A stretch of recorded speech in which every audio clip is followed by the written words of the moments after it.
Hi, everybody. Happy Monday and welcome to another Cat Chat Live. My name is Nancy Stevens and I manage parent and family communications here at the University of Kentucky. As always, I really appreciate you all making time to join us here today to learn a little bit more about the University of Kentucky. Today's topic is transportation services, and in a short while, I will pass things on to my colleagues from Transportation Services to share all sorts of good information with you about parking permits and shuttles and biking on campus and all sorts of good things. But before I hand things over to them, I want to go through a few housekeeping items with you. If you've done Cat Chat Live with us before already this summer, then this is old hat. But for those of you joining us for the first time, we'll be using Zoom's Q&A feature to take your questions today. We do ask that you hold your questions until our colleagues have gone through all of their slides. I anticipate that they are going to answer a lot of the questions that you're bringing to us today. I also encourage you to look through the Q&A as you're getting ready to ask your question. You'll be able to see the questions others are asking. You'll be able to upvote or click thumbs up on questions that you have as well. And doing that really helps us manage a large volume of questions. We'll plan on taking as many of your questions as we can in the allotted time. We know folks are busy, so we'll try to keep this to no more than an hour. I'd like to thank my colleague Kate from Family and Civic Engagement, who is behind the scenes putting all sorts of helpful website links and important dates and so on in the chat. So be looking for that there. For those of you who aren't able to stay with us through the entire live Cat Chat today, please know that this webinar is being recorded and you'll be able to view the recording in the Cat Chat family community. I'll probably get it posted later this afternoon, but if not, tomorrow. You may have questions that are beyond the scope of today's webinar. So if you have those kind of questions, don't hesitate to reach out to Family and Civic Engagement at parents@uky.edu for assistance. I know Transportation Services is going to leave you with their contact information as well. If you have a question that maybe you don't want to ask in the Q&A, or maybe is very specific to your student and you want a little bit more one-on-one support. And then after today's webinar, you're going to get a survey from us. You know, we love to get your feedback and hear what questions you still have, how we can better support you and your student moving forward. I do want to go ahead and put in a plug for the Cat Chat Lives that we have coming up through the remainder of our summer series. On Wednesday, we'll be joined by an integrated success coach from Transformative Learning, talking about setting the stage for success. Madeline will be speaking very specifically to some of the academic preparation students can be doing to get off to a strong start in the classroom, but integrated success coaches are such a great resource for students that I'm sure she'll touch on other areas of campus life as well. A week from today, we'll be talking with our Director of Residence Life about life in the residence halls, and know many of you still have questions about how to set up an amazing space for your student, how there will coexist with roommates and so on. That coexisting with roommates is also going to be a focus of what we're talking about on July 30th about college conflicts and family superpowers. As you're supporting your students living in community with friends, classmates, roommates, that webinar will have a lot of good advice on how you can support students and managing conflict in a healthy and productive way. You can see we have many more topics coming up. If you're joining us live for any of those topics, registration links can be found in the Cat Chat family community. If you're unable to join us live, that's no problem. You don't need to bother registering. You'll just go back to the Cat Chat family community and watch those recordings at your convenience. Now, speaking of our Cat Chat family community, I would be remiss if I didn't put a plug in there for all of the good content and information you can find there, and remind you to go in and customize the information that you're getting by letting us know, where your students living on or off campus, what college they're in, and go ahead and look at those notification settings and consider getting those Cat Chat family community updates as often as weekly. Lots of good content in there and more coming every day. All right, so those are my housekeeping items for you. Again, I ask that you hold your questions until you learn a little bit more from our colleagues in Transportation Services. But with that, I'm going to turn things over to Lisa to get us started. Thanks so much to Lisa, Joey, and Andrew for being here with us today. Hello, everybody. My name's Lisa Cleveland, and I'm the Communications Manager for UK Transportation Services. And I have Andrew Erickson with me today. Andrew is our Transportation Services Manager. He'll be talking about our bus system on campus. And also Joey Daniels, who is our Alternative Transportation Manager, and he'll be talking about all kinds of biking and sort of e-scooters and that sort of thing. And we'll all be able to answer any questions you may have at the end. What we're going to do is just kind of give you an overview of these areas, and you can always feel free to ask for more detailed questions if you have any as we move forward. So to begin, I'm just going to tell you a little bit about transportation services. So our department handles everything related to getting to, from, and around campus. So that would include personal vehicles, our bus system, our bike system. We have a lot of different services as well that we offer to the campus community that you may find really helpful during your time at UK. So to start out, I'd like to point out that many students don't bring a vehicle to campus. They choose not to, and they really don't. They're not required. They're entirely optional, your choice. If you do decide to bring a vehicle to campus, you do have to have a parking permit. But we also have many other services for students if they are not interested in bringing a vehicle to campus. And Andrew and Joey will talk about those things. In terms of parking permits, mentioned earlier, if you bring a vehicle to campus, you do have to have a parking permit. Permits are required on campus. And I always like to tell everyone, I like to be really upfront with people and let them know that our parking regulations are strictly enforced. So we do have a lot of opportunities for you to learn more about your parking area. We have all sorts of information online, but it is important to know that, you know, if you bring a vehicle to campus, you're responsible for making sure that it's parked properly according to your authorized permit. We do have a lot of different parking permit options at a lot of different price points. So I'll just very briefly go through the main ones for you. Almost everyone is familiar with the residential parking permits. These are permits that are assigned to students based upon their residence hall. And they are a little bit closer in. They're a popular permit type. They're also a little bit more expensive than, for example, the periphery permits. But I'll get to those in just a moment. So residential permits are assigned based upon your residence hall. Most students have several different options open to them, several different residential permit types. Commuter permit types are for students who live off campus. And this particular commuter permit requires that you have 60 credit hours in order to purchase those. So those are primarily open to upperclassmen. Probably the most common and the largest permit category that we have are the periphery permits, and that is RK and CK, and that stands for residential periphery or commuter periphery. And these are areas out near Kroger Field. So a little bit farther out, a little bit less expensive. These are on the south side of campus.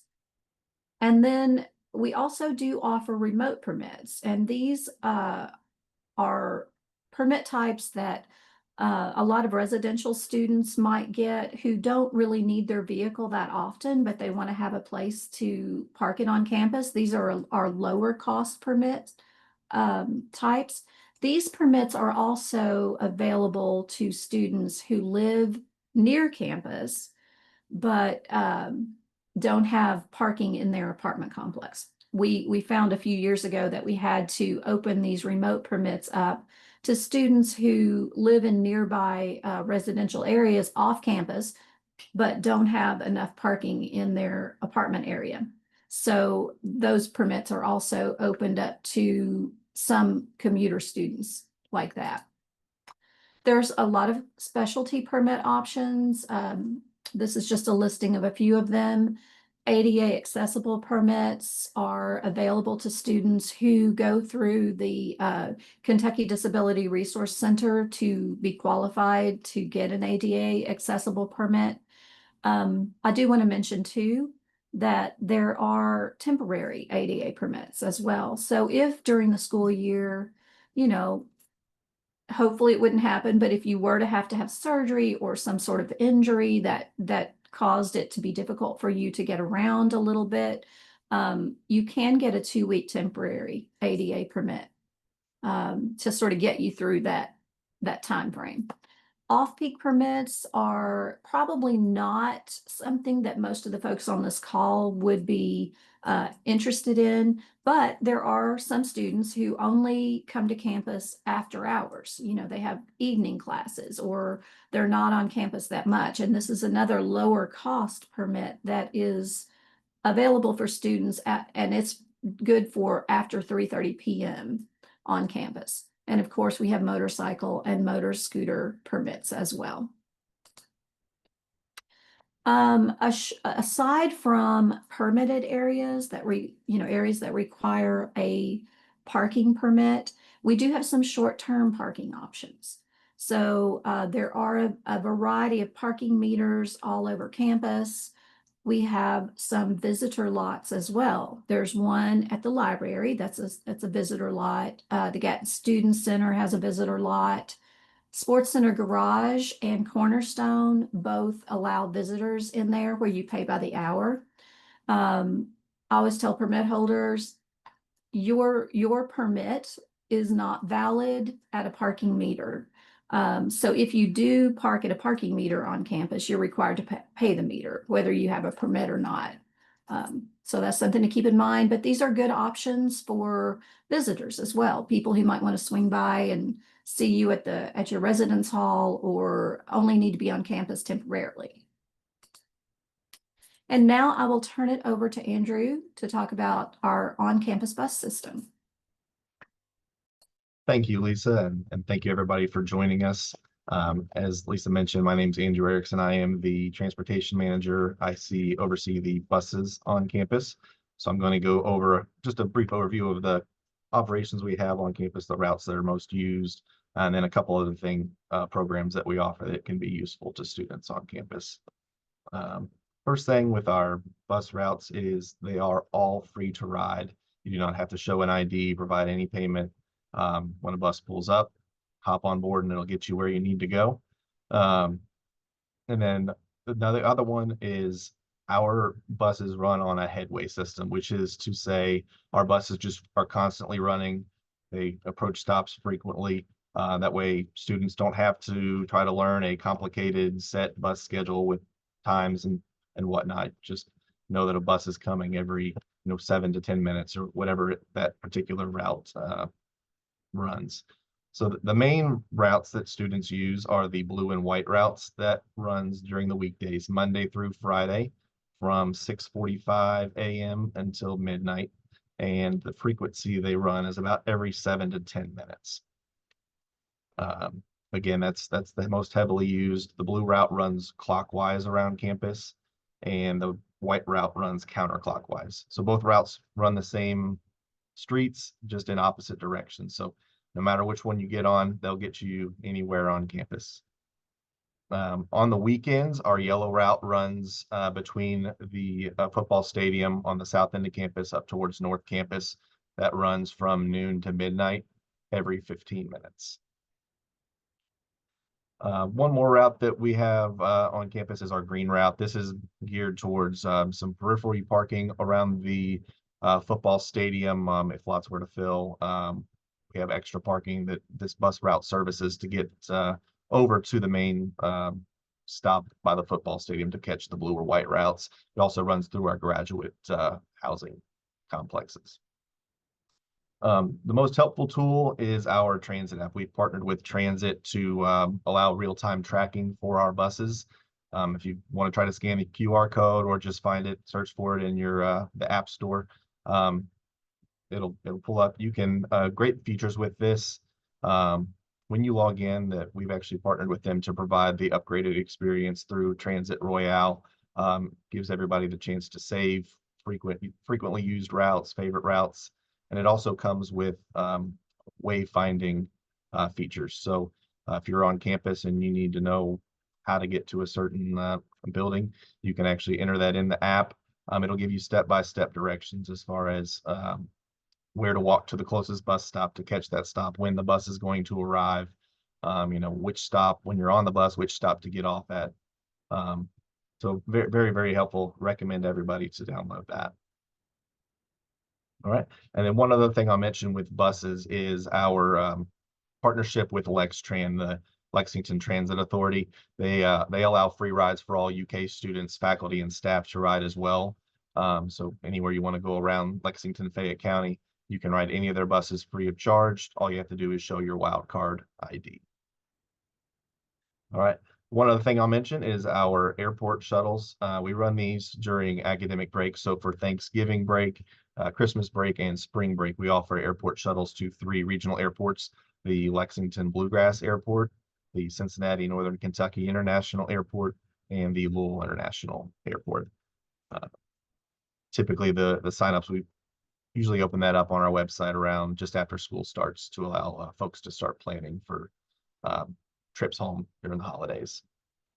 And then the last thing I will mention is our Wildcat vouchers. This is a partnership we have with Uber to where basically providing safe rides. We can provide $10 off of 10 rides per semester. That's valid from Thursday through Sunday from 9 p.m. to 5 a.m. You can scan the QR code or sign up on our website. That'll go directly into your wallet within Uber. That's just a great feature for safe, responsible rides late at night. And I will turn it over to Joey to talk about bicycles. All right, cool. Thank you, Andrew. And Lisa, my name's Joey Daniels. I'm the Alternative Transportation Manager on campus, which means I'm in charge of bike programs, and I'm the resource for learning about bikes on campus. So yeah, UK has a pretty robust bicycle program. As you can see on the slide here, we are recognized as a gold level bicycle friendly university by the League of American Bicyclists. Bikes are definitely the easiest, fastest, and most convenient way to get around campus.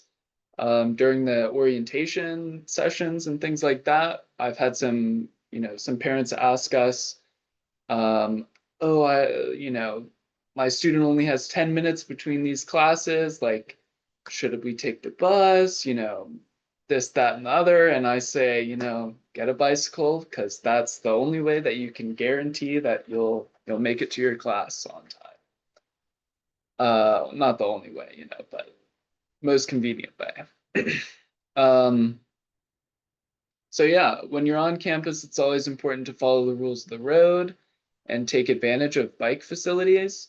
We have a interactive map that shows kind of like preferred routes and things like that on campus, as well as bike parking locations, and our DIY fix-it stations as well. All campus buses are equipped with bike racks, and you can test one at Wildcat Wheels. We have the same bike rack that's mounted on all the buses. So if your student thinks that they might want to take a bike on the bus, then you can come and practice. UK bike permits are highly encouraged. So this is what our bike permit looks like. It's just a barcode with a number on it. Those are free and voluntary, but if you do come and get service at Wildcat Wheels, we will definitely encourage you to get one, because that's how we kind of that's how we track our inventory and things like that. So in terms of car-free incentives for students, to, diversify your commuting options, we have the bike voucher program, which rewards students who did not purchase a UK parking permit. And all freshmen are eligible for that. You either have to be a new student or previously had a parking permit. So, you can tell your student to apply for that now.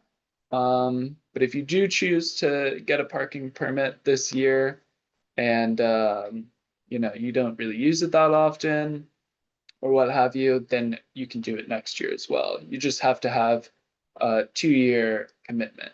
And that's if you're living off campus, of course. If you're living on campus, you'll be eligible for the Big Blue Cycles, which is a lottery-based bike share for residential students.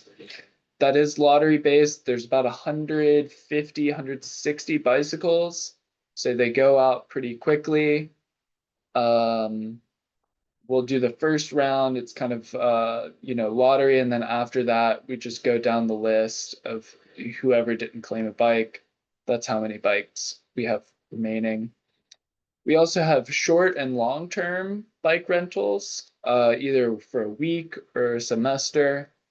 So if you're kind of curious about riding a bike on campus, then, your student can go and get a short-term, like week-long rental or something. And then, either do the bike voucher program or purchase a bike for themselves. We also offer free bike repair at Wildcat Wheels. And it's an educational environment where you can learn more about the bicycle and how to fix it. Really try to, encourage self-sufficiency and things like that.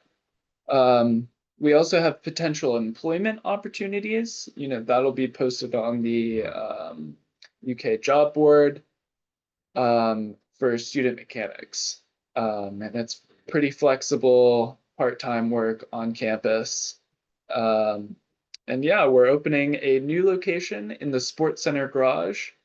We are going to do a grand opening on the Friday of K-Week, which is August 22nd. So yeah, be on the lookout for more information about that. And I guess I'll hand it back over to Lisa. Thanks, Joey. Appreciate that. So many of the things that we've talked about, pretty much all of the things we've talked about, all of this information is online on our website. So I would encourage you to visit our website, transportation.uky.edu, and you can learn all about the details of everything we've talked about, including looking at parking maps. You can see all of our bus routes online. You can purchase and renew permits online, manage your transportation account. You can pay and appeal any citations that you may get. And I always ask people to please sign up for our transportation e-news, which you can do on the front page of our website. That's the best way that we have right now to get quick information out to permit holders about things like bus impacts or, lots that are being construction related activities that might impact your parking, things like that. So I always tell people, go to our website, explore it a little bit, and sign up for our e-news. And in terms of visiting us, we're located in the Press Avenue garage, which is parking structure number 6 on Press Avenue. We're right on the edge of campus. Our hours are 7:30 a.m. to 5 p.m. Monday through Friday. And this is all of our contact information. We receive a ton of emails from transportation@uky.edu, and that's a great way for us to answer any specific questions you may have about your own situation. So always ask people to follow us. We're on X, Instagram, and Facebook. So I'll turn it back over to Nancy now. I think that's a good overview, but I know there are questions. Yep, absolutely. That was some great information to get us started. Not surprisingly, with Many permits going on sale tomorrow for students. A lot of our questions are about tomorrow's permit sales. Lisa, one of the first questions just kind of asked for first timers, if you could explain the process of how students will purchase permits if they choose tomorrow. Sure. So there are several different ways that you can purchase a permit. You can go online, log into your customer account, which is located at the top of our homepage. You'll log in with your Link Blue ID and your password, and you can buy a permit online once they go on sale. Or you can call our office at 859-257-5757 once they go on sale and purchase your permit over the phone. Or you can visit us in person. You can stop by our office and purchase a permit on site. Lisa, I know you had some good information that you put on the website about, the information students needed to have ready to go, about, their make, model, license plate number, all of that. And so I put a link to that in the chat as well. We've also got folks asking about different permit types, where different, what the best parking option for different residence halls is. I put the link to the map in the chat, but do you have any other advice on families helping their student figure out what permit's going to be best with them? Another person asked specifically about, construction happening in the sports center garage, and trying to figure out if even for our first year students, how many of them will be in those kind of garages a little closer to Central Campus versus the number who will be out in K-Lot Kroger Field. Sure. So I'll sort of give you a little bit of an overview. So if you go to our website, go to parking student permits, you will then see a page that has a link to all of our different types of parking permits. If you, for example, if you're interested in a residential permit and you click on residential, you will see a list of permits broken down by residence hall. And so that's where you'll know, okay, well, these are the permit types based on my residence hall. These are the permit types that I'm eligible for. So that's all online, broken down by residence hall. Commuter periphery permits and residential periphery permits are open to everyone. So there's no, you don't have to have a certain number of credit hours. Those permits are open to everyone. And those two types of permits don't sell out. What I call the regular commuter permits are the ones that I mentioned earlier, are more for upperclassmen, 60 credit hours and above. And those basically, once you log in to your account, when permits go on sale, you will only see the permit types that you're eligible for. You won't see all these different options. You'll only see the ones that you're eligible for. But before they go on sale, I would say go to our website, go to parking, student permits, and then you can drill down into all those different permit types, and you'll know exactly what you should see when you log in once the sale starts. And you mentioned Sports Center Garage. We have been told, we've been assured by the contractors that Sports Center Garage will be open for the start of classes this fall. There will still be construction going on in that area, but the majority of the garage will be open and available. All right, we've got a few more permit questions, so we'll stick with that before we Sure. We swap over a little bit. All right, so are permits charged to student accounts, or do they have to be purchased separately through the parking site? That is a good question, and I get that question a lot. UK Transportation Services is an auxiliary department, which basically means that we do not get our funding from the university's general budget. So your parking permit fees will need to be paid directly to our department. They're not handled with any kind of other financial aid or anything like that. They're separate. All right, that's helpful. And we've got a couple of folks asking about whether you have to have a parking permit for the entire year, thinking about students who may not have a car on campus in the fall semester. that may just want to purchase in the spring semester? Yeah, so residential periphery and commuter periphery permits, those ones that are out by the Kroger Field area, you can purchase those at any time during the year. I tell a lot of students when we do orientation sessions, if you're sort of torn, thinking, do I really need a car? Do I really not need a car? I'm not 100% sure. You can try it for a semester either way and change your mind. And either of those permit types, the CK commuter periphery, obviously for students who live off campus, RK residential periphery, those can be purchased at any time during the year and they don't sell out. So those are good options for people who want to just sort of test the waters. We've got a question asking about the commuter permit and that 60-hour piece of it, asking about, if dual credit advanced placement, kind of their incoming hours count, or if it's only hours accrued at the University of Kentucky.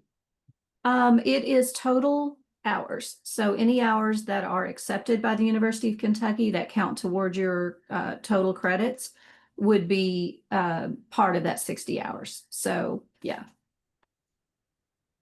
All right, great. I know I've answered a couple of questions in the Q&A from folks asking about what time sales are tomorrow, and it's noon Eastern time, correct? That's correct. And that Yep, is and then yeah, go ahead. that is for residential, all residents, sort of, and then commuters go on sale on the 23rd at noon. Yep, and I linked to the permit sales info in the chat because it breaks down all of that really nicely. Yeah, and we have been sort of telling people don't log in before noon because the system that we have won't recognize your place in line until noon. So, wait until noon because you might have some issues. If you try to log in early, it could kick you out or you might get locked out or something. Yeah, that's really good advice. All right, Andrew, you've got a couple questions about airport shuttles, asking how those are structured, how often, are they going to the different airports, when more information will be available to sign up for this upcoming semester. Sure. So the shuttles generally run the last day before a academic break starts. On those days, we run 2 shuttles from campus to the airports. The first one at 7:30 a.m., the second one at 1 p.m. And then the return shuttles back from the airports are typically the Sunday before classes resume. We do one of those at noon and then another one at 7 p.m. And just mention they are free. I don't know if I mentioned that. It is a free service that we offer. I don't know if I mentioned that during the initial presentation. Yeah, free, but you do ask students to go ahead and register so you know how many Yes. to accommodate, right? Yes, we ask everybody to sign up and then you'll have email contact with us. If you make other alternative arrangements and no longer need it, we ask that students or parents reach out and let us know that it's no longer needed. That way we have an accurate head count. The sign up for it typically opens up right after school starts, is typically when we open up the sign up form. So late August, early September is when that'll go live. Just for the first break for Thanksgiving, the dates for that will be November 26th, Wednesday, and then Sunday, November 30th.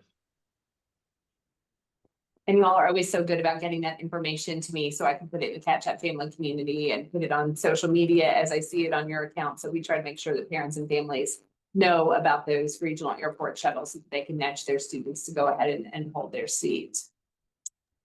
Got a question that relates to the airport shuttles, asking, students have flights that don't work at the times that the shuttles are being offered. They're asking about best way to get to the airport. And I think that depends on what airport we're talking about. If it's, Lexington Bluegrass Field, then using LexTran, which we linked in the chat, is a great option. Do you all have any advice for folks who may be trying to get to Louisville or Cincinnati, Northern Kentucky Airport at other times that they generally what we try to recommend is trying to either use a ride sharing service such as Uber or Lyft, or if they carpooling with a friend that may be going there as well. All right, that's helpful. All right, going through some of the questions that we haven't gotten to yet.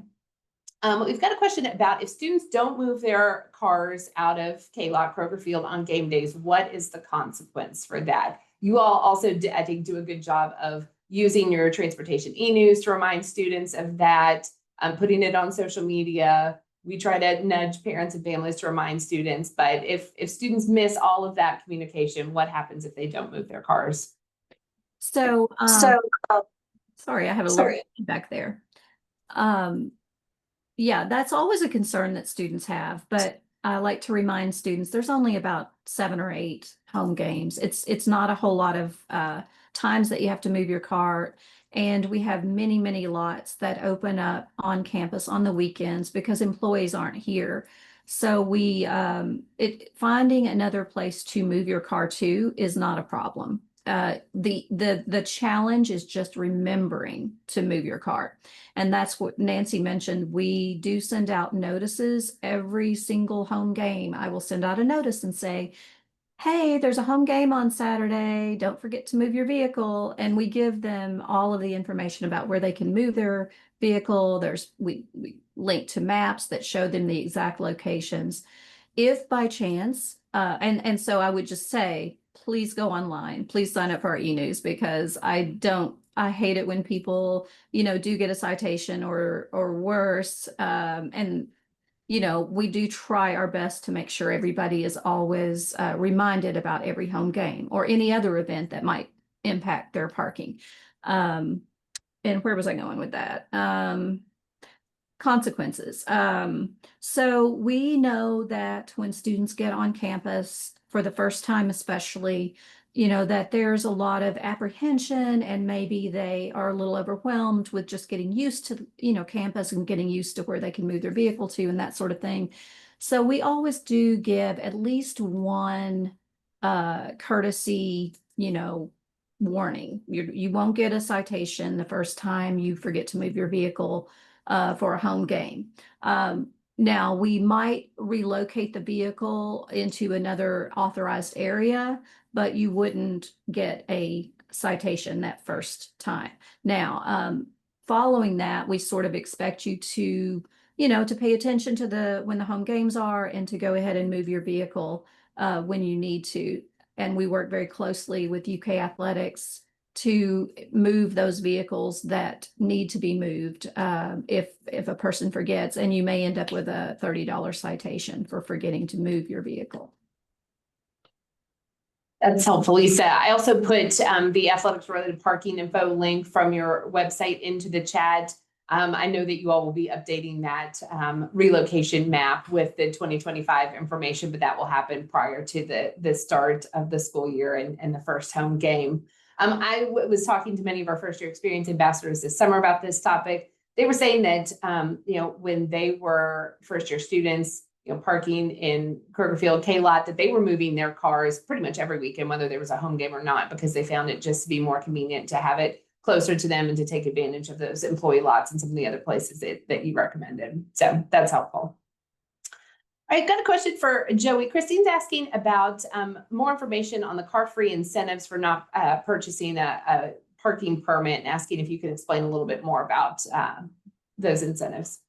Yeah, so bike voucher program, it is you get 5 $100 vouchers to spend at a bike shop at a local bike shop.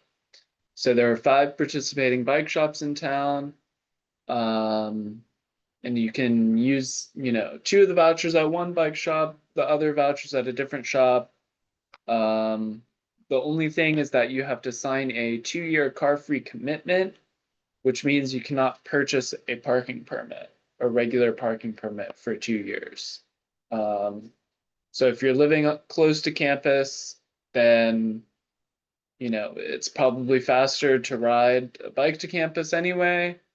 It's easier to park, and we'll give you money for it. So I hope that answers the question. Yeah, that's helpful. Thank you. And Kate also put the link to the program in the chat as well. Thanks, Kate.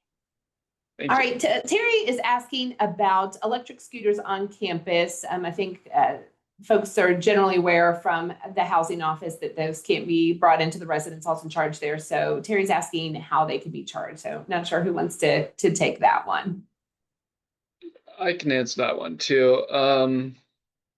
So yeah, electric scooters are technically allowed on campus, but we don't allow you to charge them on campus. So, you know, you can bring one, but it's kind of, you know, your student's responsibility to be creative with how to charge them.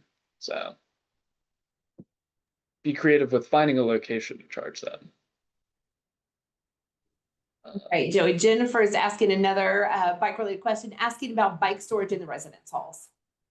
There's no bike storage in the dorms, but we have high quality covered bike parking around every dorm. We just recommend that you get a good lock if you're going to bring a bike to campus. Yeah, that was going to be my next question is what bike safety tips did you have about, you know, securing those and all that? Yeah, there's a lot of good information about locking bikes. Generally, like if I were to be leaving a bike overnight in the same place for a prolonged period of time, I would probably use 2 locks. I would use a U-lock around the frame and one of the wheels. And then I would chain both of the wheels together to the frame and the rack also. Because a lot of people will just steal one wheel and then it's like, you know, people just forget about their bike and they leave it there. You know, so. All right, that's good. All right, got a couple more permit questions. So Cheryl's asking how the lottery works for the parking permits, Lisa. So the lottery that we open up the lottery so that students who have one permit type or but want a different one can sort of put themselves in the running for their preferred permit type. And what we do is we sort of monitor the lots, you know, at the beginning of school and at the beginning of classes and decide whether or not we have excess parking availability in any area. And if we find that we do, then we do a drawing, a lottery drawing from whatever lists are out there. And students who are chosen through that lottery drawing have the ability to return or exchange their existing permit for their new permit type and just pay the difference in cost. So it is a lottery, it's a random drawing, but it's an option for students to maybe get the permit that they initially wanted in the first place. And we also do announce those drawings via email. So I'll mention that.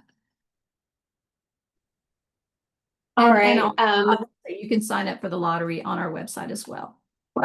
Okay, good deal.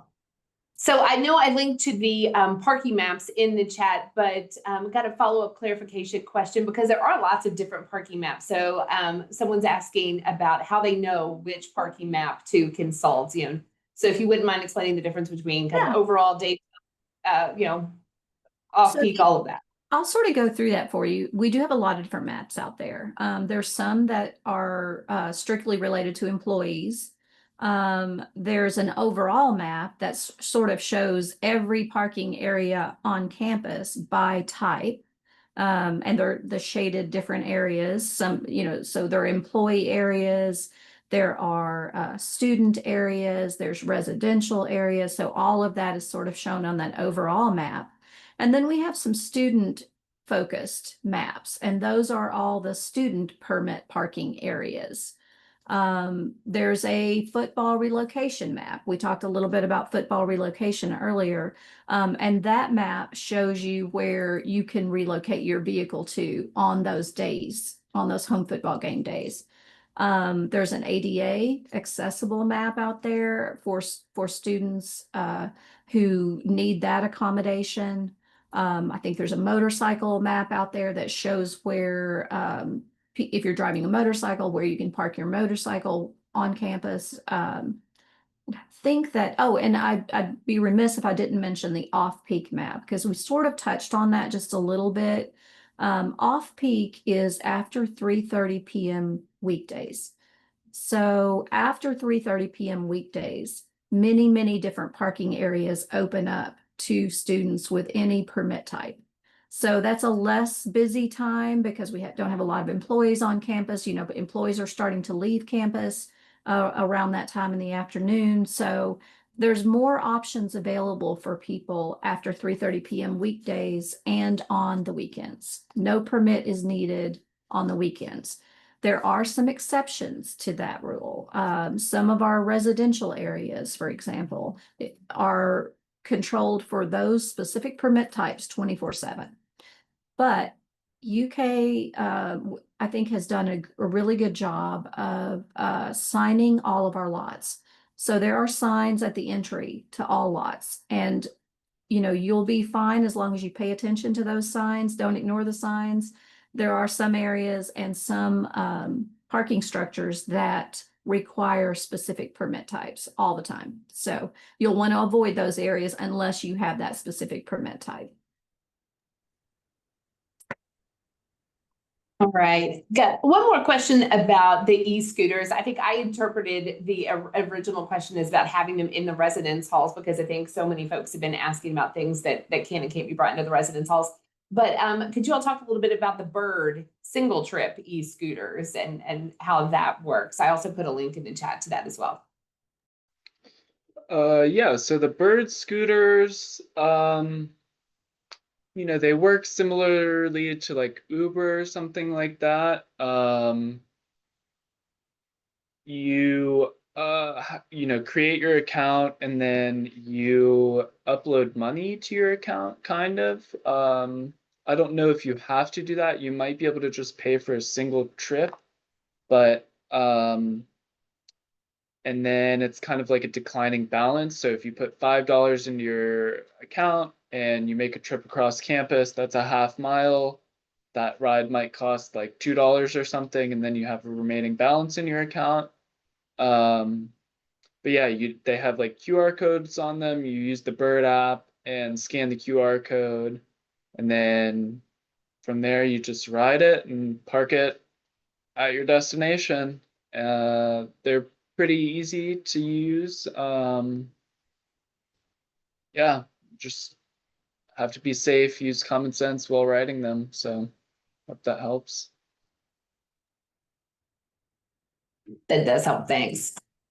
All right, I had a handful of more questions come in, and I think I'm seeing a common theme here where folks are trying to figure out for parking permits, where their students' residence hall is on the map, trying to figure out what residential permits might be closest to them. So Lisa, what tips do you have for figuring that out? Because I know obviously for the sake of time, we don't really have the capacity to say, for Ingalls Hall, it's this one, and all of that. So how do you recommend that folks kind of review the maps and make plans with their? Well, the maps that we have online don't list the names of the residence halls. So I know that some people may be like, well, I don't even know where this residence hall is. But there is an online map, and I always search it. It's the UKY interactive map. It's the main university's interactive map that does list the names of all the residence halls and things like that. So at least, you can look at that and know where your hall is located. But if you do go to our website and go to parking, student permits, and then let's say residential, click on residential, you can see the exact permit types there. You can see what permit types that you would be eligible for based on your residence hall. And then if you wanted to, and I do this sometimes because I never lived on campus myself, and I don't know where every single residence hall is located. Sometimes I'll go to the University of Kentucky's interactive map and do a little search there, and I can see where that is. And they also list all of the parking on there. They list all of the parking structures and all of the lots as well. So that's how I do it. And that works really well for me. We're hoping to get a map online on our own site soon as we can, that will make it a little easier for people to do just that. But right now you kind of have to you kind of have to go, okay, well, I live in this residence hall and it says I'm eligible for an R2 permit, but where is Hilltop Avenue Garage? Where is that? So then you just go to the interactive map, the university's map, and you can see where everything is located that way. All right, that's good to know. Someone's asking if a permit type or certain, I think looking at the permit types tomorrow, if a lot is full when logged in tomorrow afternoon, does it still show up as an option? My assumption is no, but wanted to confirm that. Yes, if you log in and you no longer see, let's say you go to there today and you know that you have 3 different areas where you're eligible for 3 different permit types. If you were to, get into the system tomorrow or whenever your permit type goes on sale, and it doesn't show up, that means it is sold out. And we will sell out of some residential permit types, some commuter permit types. And that happens, it can happen fairly quickly.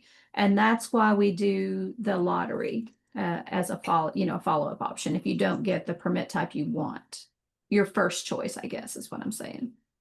Does that sort of answer the question? I think so. All right. Karen's asking, what's the benefit for my student to get a residential periphery permit versus just the residential? So, sorry, had a little kickback there.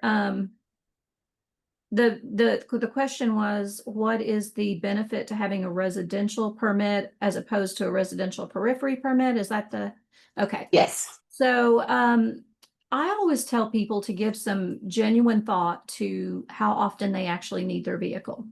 If you don't need your vehicle very often, if you don't have a job off campus or you're not, traveling a lot, I mean, in my mind, I would think I don't need my vehicle very much. I'm going to take the less expensive option, which would be the residential periphery permit. They're less expensive. Now, if I do need my vehicle a whole lot, or if I have a job off campus, then it might be, important to me to have my vehicle a little closer in. And that's really the difference between the two. Residential permit types are a little closer to the residence halls. Residential periphery permits are out at Kroger Field, but they're also cheaper. So you just sort of have to make your own decision based on, your specific situation and how often you think you'll need your vehicle. And keep in mind that, we do have a very robust bus system on campus, like Andrew mentioned. If you don't need your vehicle a whole lot, maybe it's perfectly fine for you to say, I'm good with the residential periphery area. Because I do want to mention too, that even some residential permit types are required to move their vehicles for home football games. So that is not tried and true, that if you have a residential permit, you don't have to move your vehicle. That's not actually correct for every residential permit type. So hope that answers the question. Yeah. All right. Right. And we're coming up on 1 o'clock. So I'm going to take a couple of final questions. So how do students and families figure out which lots are controlled 24/7? Is there a way on the website to tell that other than the signage at the entrance to each lot?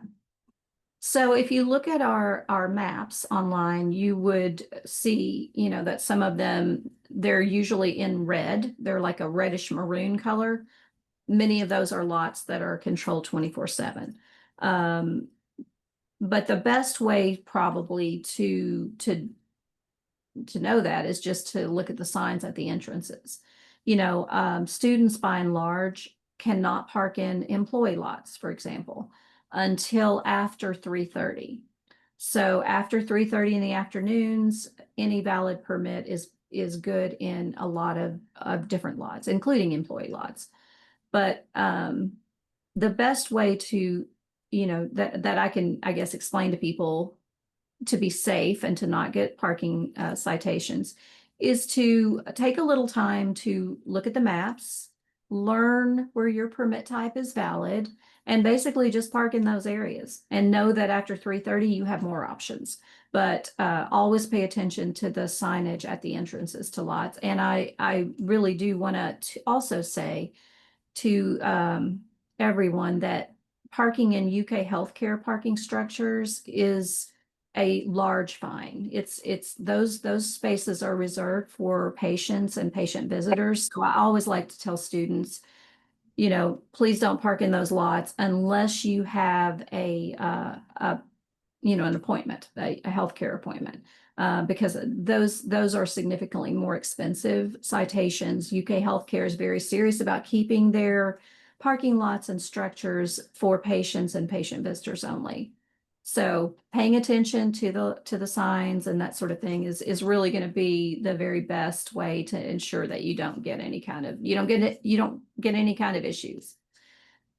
But we're always, you know, we're also always willing to help. We know that, you know, students are, if they're freshmen on campus, they're still, you know, they're still learning, and there is a learning curve. So we try to be real thoughtful about that too. All right, Jennifer's asking about students who might reach 60 credit hours mid-year and asking if they can upgrade their commuter permit at that point once they cross the 60-hour threshold. So the commuter permits are sold by the year. So if you reach the 60 credit hours, let's say in the spring semester, you would be eligible then to get on the lottery for a commuter permit, but the chances of you probably getting one mid-year are not going to be that great. However, I mean, we do have students who return permits. You know, they graduate early or they leave campus for some other reason. So that's when the lottery kicks in.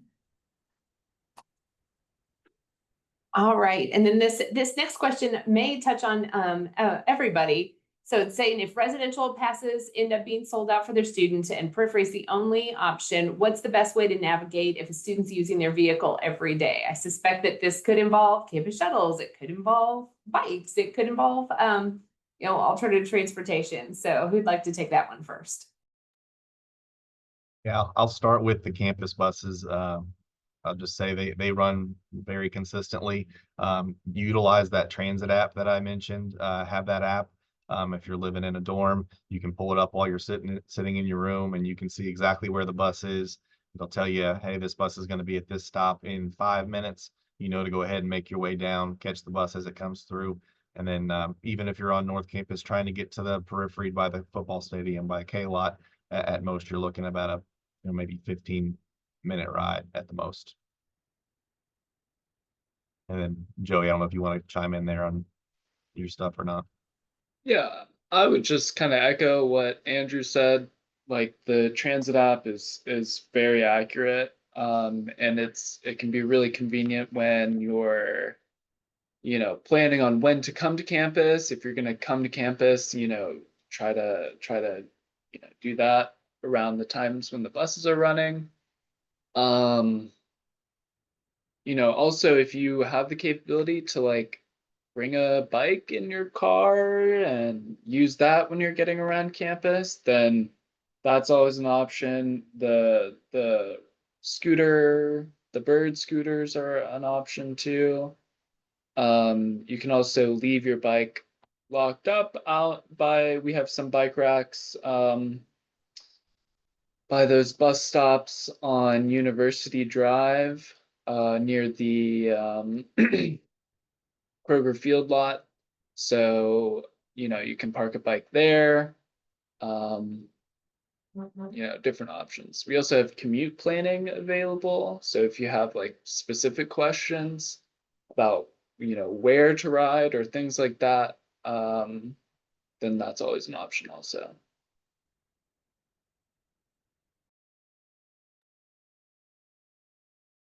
All right. Well, we have taken all of the questions that we got. It's just a minute after 1. So I think we're ready to wrap up. I want to put in a final plug for signing up for Transportation e-News. Lisa, do permit holders automatically get the Transportation e-News, or is that something that you recommend that all students sign up for? You won't automatically get that news. You do have to sign up for it. Now, occasionally we will pull email addresses for specific permit types and send out notices directly to those permit holders. So I do have the ability to target, specific permit groups, but there's a tremendous amount of information that we send out that is not targeted toward a specific permit type. And that's the information that you'll only get if you sign up for our e-news. So. Yeah, so I think it's a good idea for all students. I know I definitely recommend it to employee colleagues as well. It's the best way to keep up with things as they change, because there'll be special events and construction and short and long-term impacts, and you'll do a really good job of communicating those out through the e-news. Okay. Well, thank you so much to Lisa, Joey, and Andrew for all of the good information that you shared with families today. I also really appreciate Cade behind the scenes, putting good information for you in the chat. Families, if you have any additional questions that you think of after the fact, don't hesitate to reach out directly to Transportation Services using their contact information on the screen. For any other University of Kentucky questions, you're always encouraged to email parents@uky.edu. And we've got a team of folks who are happy to connect you with whatever office can best support the information that you're seeking. We very much appreciate you making time to join us here for today's Cat Chat Live, and hope you'll make plans to join us for other webinars in the series. Thanks so much. Have a great rest of your day, and go Cats. Bye all. Thank you.